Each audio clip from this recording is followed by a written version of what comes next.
เฮ้ยเฮ้ยเฮ้ยเฮ้ยโอ้ยโอ้ยโอ้ยทางเลยโอ้แรงแท้ดิวะขวดนี่โอ้ใช้เลขหนึ่งบ่เลขหนึ่งเลยไปบนตึกสองมันบ่เข้าเนี่ยน้ำนะหางน้ำอันนี้บ่ย่านดอกอันนี้นะมันพอดีล่างไปเลยมันบริเวณขี้ตมวะมันบ่ค้าใช่ไหมนะสบายโอ้ยจิทำไมคิดเป็นมือกล้องไงกล้องจะบอกกล้องไปพูดแล้วเอาเลยเสียงว่าอยู่พี่แมนเอาเลยได้ยินหมดเลยได้ยินคือเขาได้ดิบาดเฮาทางนี่เนาะบาดเฮาทางเนี่ยมันได้ช่วงมันอยากปุ๊บไปเลยทางหมดชัดไม่ใช่รถไถเนาะโอ้ผู้ให้คนอยู่รถกระเต็มยังมีอีกมุมนึงเคยย่อมองจะว่าเลยบงเฮียนนะว่าเขาบ่เคยลองบ่ตะกันยังบ่เคยอ่ะนะข่อยยังบ่ได้เคยกินเนื้อตั้งแต่เกิดมันเป็นอะไรก็ตายรสชาติมันแบบนูแบบยังนี่เป็น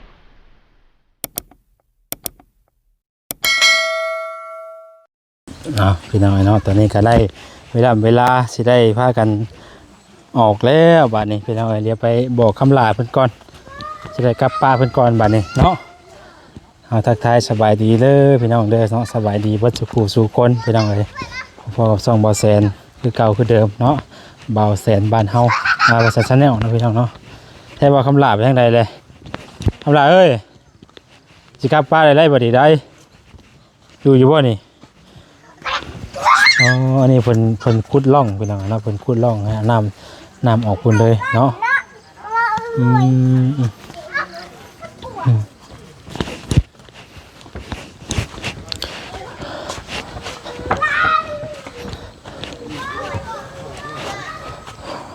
โอ้เอาจอยพี่น้องเอ้ย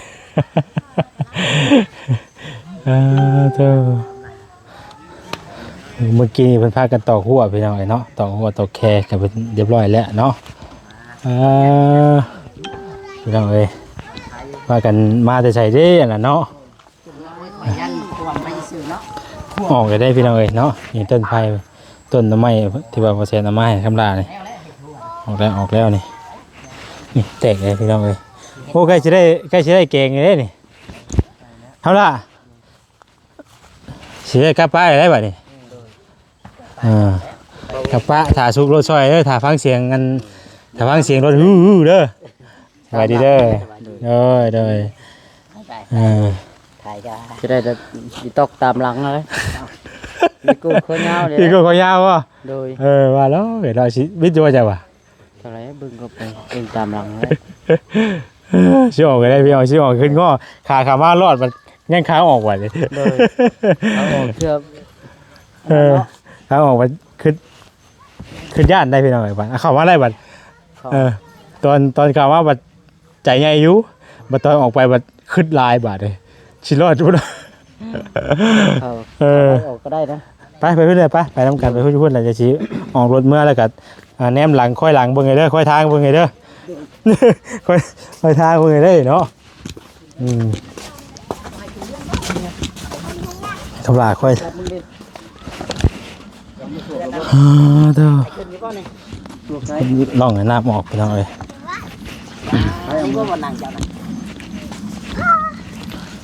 สูบตัวไหนอ๋อดินนี่เหนียวคักเนาะคำลาเนาะเมื่อสูบเหนียวคักเนาะไปป่านนี้มาชวนทางทีมงานกลับก่อนเลยพี่น้องเลยเนาะ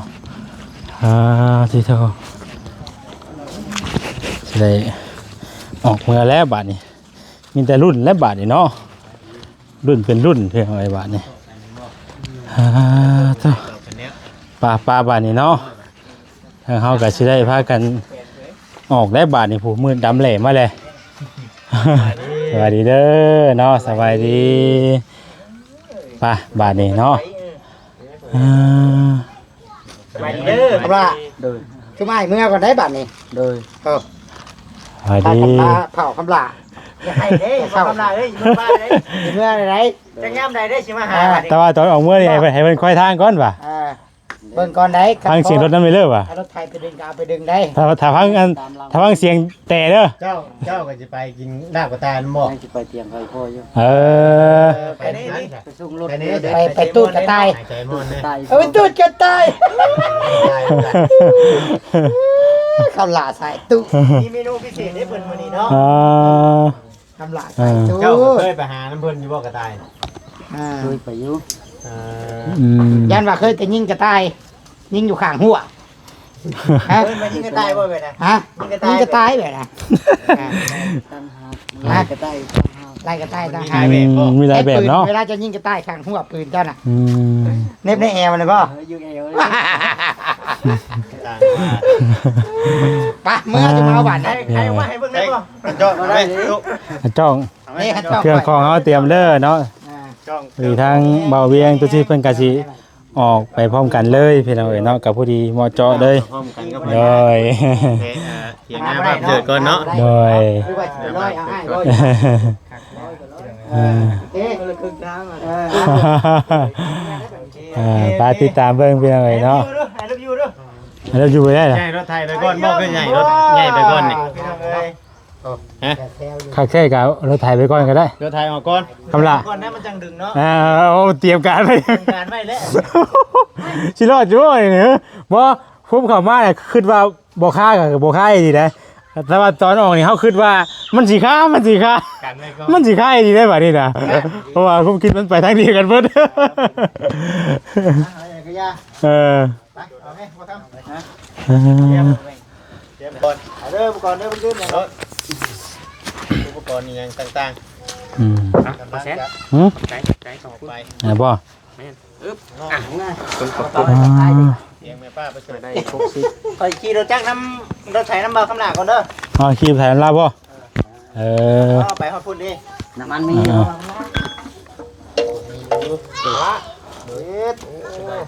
สบายดี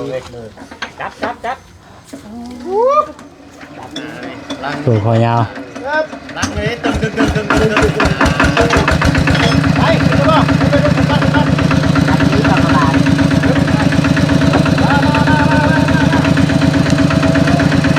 ยังมาทางไหนบัดนี้น่ะนั่งหน้าก่อน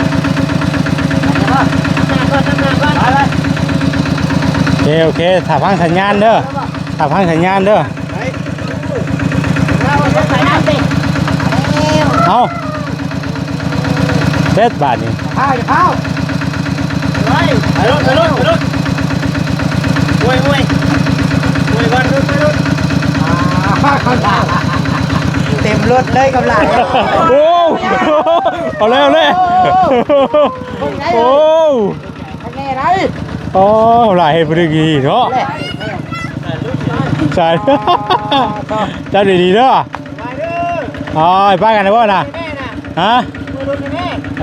ได้อยู่เด้อไป ก็อยากให้คอยยุ่งทางเลยบ่แซนทางเลยตรวจอีกตรวจ เฮ้ย ไปได้บ่พี่น้องไปได้บ่เฮ้ยโอ้ยทางเลยโอ้เองแท้ดิบ่ เพราะมันบ่ได้ช่วงเนาะมันบ่อยากได้ช่วงเนาะ คันเฮาหยุดน่ะเรียบร้อยแล้วนะ เรียบร้อย ถูก เดี๋ยวมันได้ช่วง แกพี่น้องมาแซนแกดูชิดยังหยาดเลยพี่น้องเลยดูชิดยังบริการเข้ามาเลยพี่น้องแพงรีว่าแซน ได้เพิ่นให้เพิ่นไปไล่ไกลๆกว่านี้ก่อนเฮาจังนั้นไล่เด้ มันจังได้ช่วงเนาะย่านคาบ่กิน หนาซีดไปก่อน เนาะผลึกอะไรกินนี่เฮาผู้อยู่ในก็ยังเพราะมันถึงแต่ว่าที่เฮามันว่าเลี้ยวรถแล้วเฮาไปเลยเนาะโดยมันยังบ่ออกตัวเด้ กับอีกอย่างคำว่ามันเป็นรถเกียร์กระปุกนี่ก็สิยังใครอยู่เนาะ มันจะแห้งอยู่ มันยังมีแบบได้ใส่ กว่ากัน นั่นแล้วก็ มันจะถีบกว่ากันอยู่ ก็ค่อยขี่บ่กล้าเอารถเข้ามาน่ะเพราะรถจะมามันเป็นรถเกียร์ออโต้ แมน มันเป็นอย่างมาได้กับมันได้มือพี่น้องเบิ่งหัวนี่เบิ่งแน่หัวได้รุ่นพับเวนเขาได้มึงแน่เวนกับพับเขาได้ เอามาพากับแม่นเกาะเลยอ่ะ แมนผิดพลาดบัดหนึงก็ เกาะ เลยเจ้าห่านมึงจะควัดอันนี้โอ้ใช้เลขหนึ่งบ่ อันเลขหนึ่งเลย ไปบนตึกสองมันบ่เข้า เนี่ยน้ำนะหางน้ำอันนี้บ่ย่านดอกอันนี้นะ มันพอดีล่างไปเลย มันบริเวณขี้ตมวะมันบกค้าใช่ไหมนะ อ่า สบาย โอ้ยจิโอ้ยจิเป็นมือกล้องไง กล้องจะ กล้องไอ้พูดแล้ว เอาเลยมันเสียงว่าอยู่พี่ แมน เอาเลย ได้ยินหมดเลยได้ยินคือเขา ระยะประมาณ100-200 เมตรได้นะเนาะ แมน ไหนเนาะ เป้าใจกว่าจนนั่น ค่อย กิน ว่าสิค้าได้กินนี่นะ เกือบได้เนาะ ถ้าใครยุค้ากับห้องบ่ย่านเนาะหลายคน หลายคนอยู่เนาะ เป็น10ถูก10ย่านเนาะ อ๋อ ค้าชาวบัดผู้เดียวนี่โอ้ โอ้ยอย่าให้ไปเลยค่อยให้เลย มีกล้องอีกพี่น้องของบ่แซน โดย ของหน้าของหลังมีเบิร์ตี้ แม นี่ นมี3เลน ทางในรถ อยู่อีก ในรถในรถกันในรถจะมีนะครับก็อันนี้ โอ้แสดงว่าเอาใครขึ้นไปตัวที่นี่เมียเมื่อมีกวดมีพ่อให้เนาะ โอ้โหได้เห็นเพิ่นได้ โอ้ยต้องมีอีกคันหนึ่งต่างหากนะ หรือว่ามันแต่มันก็มีวิธีอยู่ นี่เลยปลดออก หยอกกัน หยอกกันได้ พี่น้องไง พี่อยากแล้วก็อยากกันซื้อ ชื่อเบิ้ลหันกันรักกินเหล้ากินเบียร์ได้กินรถกันได้กินน้ำป๋อง ให้เพิ่นไปไกลๆก่อนย่านได้ย่านไปว่าเฮาเล่นช่วงบ่ได้เด้ บาดเฮาทางนี่เนาะบาดเฮาทาง มันบ่ได้ช่วงมันอยากปุ๊บไปเลย ทางหมดชัดไม่ใช่รถไถเนาะโอ้ผู้แห้งคนอยู่รถก็เต็มอยู่ ยังมีอีกหมู่นึงเคยย่อมองจะว่าเด้ บงเฮียนนะว่า ก็บ่เคยลองบ่ตะก็ยังบ่เคยอ่ะนะ ข่อยยังบ่ได้เคยกินเนื้อตั้งแต่เกิดมันเป็นอะไรก็ตายรสชาติมันแบบนูแบบอย่างนี้ประจักษ์บ่ เพิ่นว่ามีมันกินหญ้าดิ เป็นซีรีส์ได้นี่พี่น้องของบอเซน วันที่ชวนหลายเพิ่นนั่งข้างหน้าเพิ่นบ่เปิดแอร์เด้เพิ่นจะปิดไว้เลย ยังหนาว เพิ่นนะเพิ่นบ่อยากให้แอร์ทางหน้านะ โอ้ย ชวนหลายแล้วมีแต่ปิดไว้ อีกชิ้น ก็บ่ใช่ก็บ่เคยกินแน่นะ เขาก็บ่เคยได้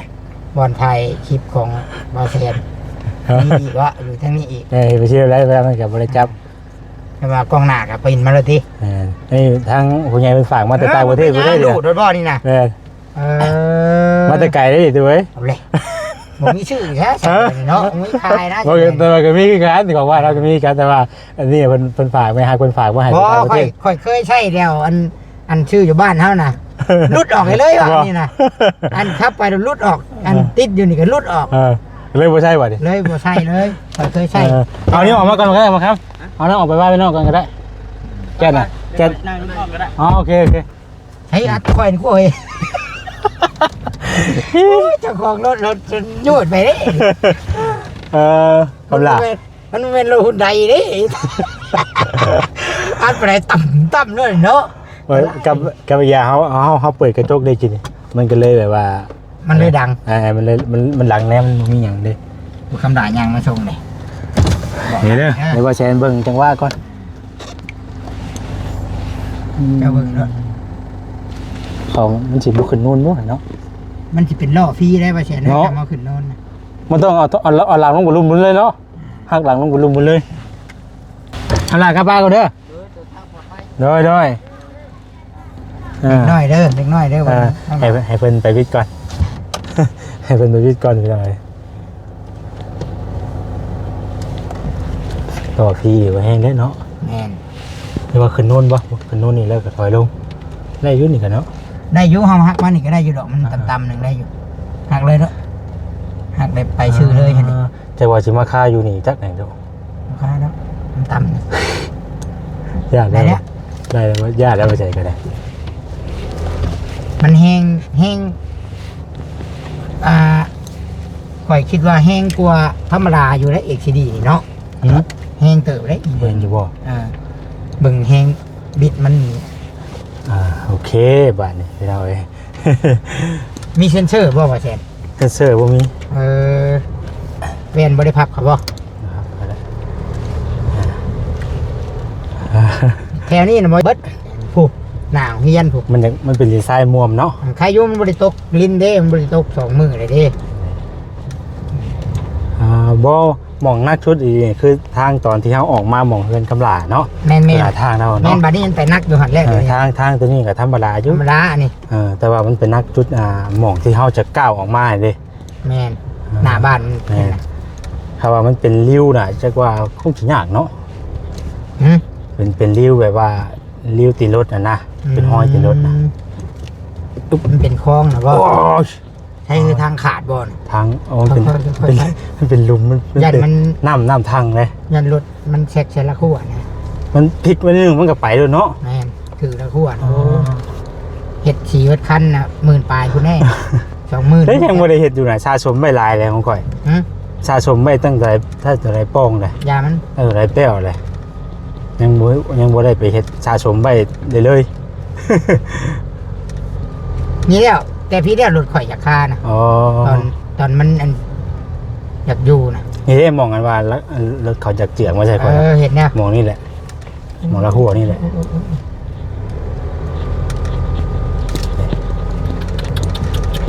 เชียวให้พี่น้องเลยเนาะ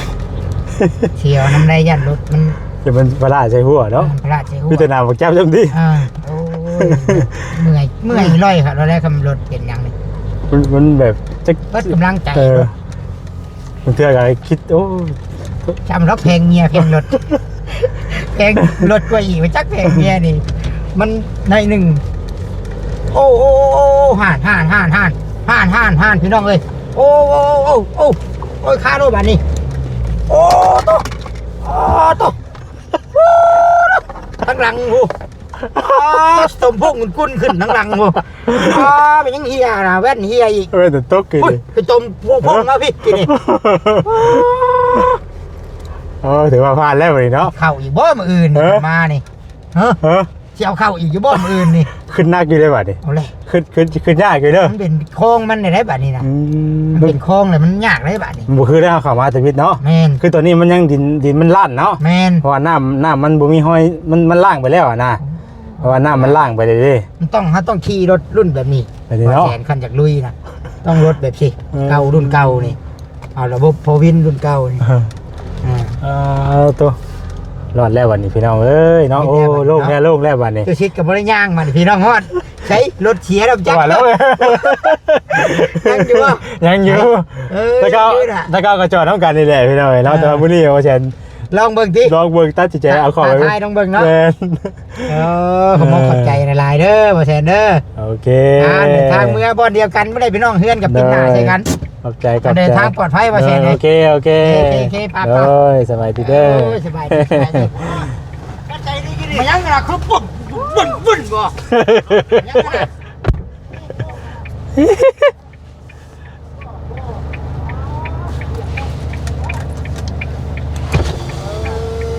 บูเห็นตะปูว่าน่ะ ฮะ ตะปูบูเห็นว่าบนหัวน่ะเพราะว่านี่แหละ ดูใช้มันเป็นไงคือนะ อยู่ข้างมาเหยียบมันอยู่กลาง เขาเห็นกันเห็นแต่แล้วมันดีบ่ได้เนาะ เห็นอย่างมันดีบ่ได้เนาะตัว ขัดจ้องขอให้แน่ กระจ้องป่ะ นะอยู่ กระจ้องอะไรจ้ะ ของก่อย แล้วนี่ก็ได้ ขอบใจ โอเค แล้วนะ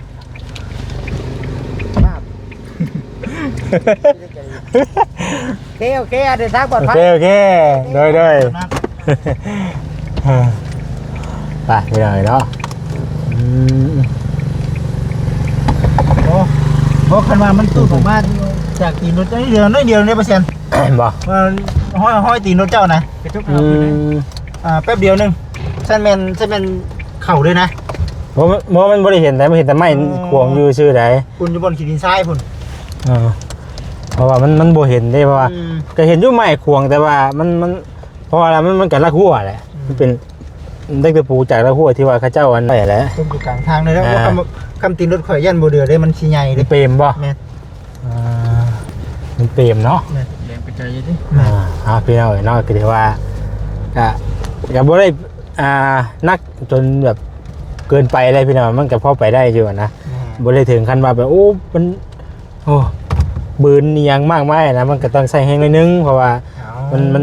กี่ตุ่มมันนั่นเด้ บริษัทฮอดข่อยยันบืนตะพังเพื่อนเลย บ่ได้สร้างตัวเราหลักไปตายปุ๊บอยู่น่ะ แม่นบ่ อยู่นี่ด้วยโอ้ยข่อยบืนจนค่อนดำเดะเพิ่นแล้วอยู่ โอ้บริตก2-3 มื้อกำลังแบบไปได้เด้ตกอีกไม่เลยเมื่อคืนนี่แต่มื้อนี้ก็มื้อใหม่อีก เด้แหละตกเลยนะเขาออกมาแต่ดีเลยเข้าไปได้ถ้าข้ามือนี่ก็บ่กล้าเข้าอีกแล้ว โอ้ เพราะว่ามันมันเฮาเหยียบเลยว่าจิเฮาเหยียบแล้วลิ้นมันพุบัดนี่ ถ้าบาง2-3มื้อมันบ่ต้องคักเนาะ ซ้ำตัวเฮาย่างเข้าไปมื้อนั้น2มื้อนั้นน่ะโอเคจริงๆแล้วซ้ำมื้อเฮาย่างเข้าไป2มื้อนั้นก็ยังเข้าไปได้นะ ก็มันบ่ต้องอีกมื้อนี้ก็มื้อกับเขาได้เลยก็มันบ่ต้องมื้อนี้ได้ บ่ได้ยังมันบวมบ่ ต้องเบิ่งอีกติ หม่องมันนักอีดีคือทางเขาเฮือนคำหลาทางหม่องเขาจะเรียกเขาเฮือนคำหลา บ่ทันบ่ มันจะฟรีเด้ เอาอยู่หันมันสิพีกว่า มันจะฟรี ไปมาแบบคือเฮือนนั่นนะไอ้ชวนคือบ่จิปีไก่เนาะมันสิเป็นดินเดิน ไปฉันแล้วว่าจิได้แต่คือรถเจ้าคาอยู่เฮือนบ่ชวนเด้ ตกมาบ่เปิดบ่เดือเฮ้ยแม่นจังนี่บ่เซียนน้ำได้นี่น้ำห้วยจักนี่บ่ครับแม่นบ่ มันขึ้นบ่ ตกมาอีหลีเนาะเฮ้ย พี่น้องเอ้ยเนาะมีแต่ว่าออกมาฮอดแล้วเนาะก็โอเคอยู่บัดนี้พี่น้องเอ้ยช่วยกันเสียซอยกันยินกัน เสียซอยกันเด้ม่วนกัน แต่ว่าพักสิรถก็บ่ได้นักบ่ได้แล้วว่าบ่ บ่ก็สุ่มแหน่กันบ่เด้งแน่ก็ บ่ได้เนาะมันมีจุดหนึงมันอยากทางเข้าหมองเฮียนเนาะ แม่บ่ทันแล้ว 2หม่องก็เขาออกมาตะวันคำด่า ตนาเฮือนคำหน้ากับบ่โรงเรียนนี่แหละบ่ ได้ก็ธรรมดา ก็ยังบ่ทำเล็งขึ้นนู้นจำไปหน่อยเนาะยังบ่ได้ทำเล็งขึ้นอันว่าภูเขาจำซะยังบ่ได้ทำเลยบ่น้ำหลายที่วีโห ตกไม่เนี่ยมะเร็งนี่ล้นบ่ล้นเลย ไปใส่พี่น้องเนาะขอตัวลำลาไปก่อนมาสุขคนเด้อเนาะขอบใจ เดินทางมือบ่บัด ทานแม่นเดินทางกลับมาบัดนี้ก็4 โมงก็พอดีได้ซำนี้ก็ผู้มาฮอดบ้าน นู่นนี่ฮะ นู่นจังมื้อเช้ามื้อนี้เนาะ เจ๊ข่อยให้ลูกข่อยเฮ็ดอยู่เท่านั้นตินี่แล้วพักผ่อนแน่ติ เราหลดน้ำมืออยู่ลูกชายกันเลย ก็มื้อใดวันเสาร์ที่นี่ดีใจจ้อยเนาะบ่เบรกเนาะบ่เบรก ตื่นกันแต่เช้าอีกแล้วบัดมื้อธรรมดาเนี่ยตื่นช่วยมื้อธรรมดาตื่นจนจะฮอดไปโรงเรียนไปแล้วบัดมื้อวันเสาร์นี่5 โมงครึ่งนี่ตื่นแล้วลูกแหละบัดมื้อกันว่า6 โมงครึ่งวะ คือเฮาตะกี้แหละ โอ้มันแบบว่ามันเป็นเองมันได้แต่คือเฮาเฮ็ดงานก็คือกันคันมื้อใดเฮ็ดงานนี่คือว่าอยากเดี๋ยวฮอดมื้อหยุดเด้สินอนเบิ่งคักๆว่าซั่นแต่พอฮอดมื้อหยุดบัดตื่นแต่เช้ากูมื้อทำงานอีกนอนคักติสินอนคักสินอนคักเด็กก็ตกรถเลยพี่น้องใช่แต่ว่ามือนั่นน่ะข่อยเข้ามาฮอดนี่แหละข่อยบอกบ่ข่อยเข้ามาฮอดนั่นว่าเลยต้นบิ๊กกันเลยมาโดดฝนตกตอกตากรถว่าเขาว่า บ่มาได้กลับบ่ กลับไปเลยกลับมือเลยบ่กล้าเข้าไปเลยสิได้เห็นบ่เฮงเด้อเฮ้ย ทางหลังเขาบ่ได้มีหยังนะว่าเนาะบ่ได้เอาขึ้นหยังไว้เนาะโอเคพี่น้องเนาะบ๊ายบายสบายดีเด้อพี่น้องเด้อ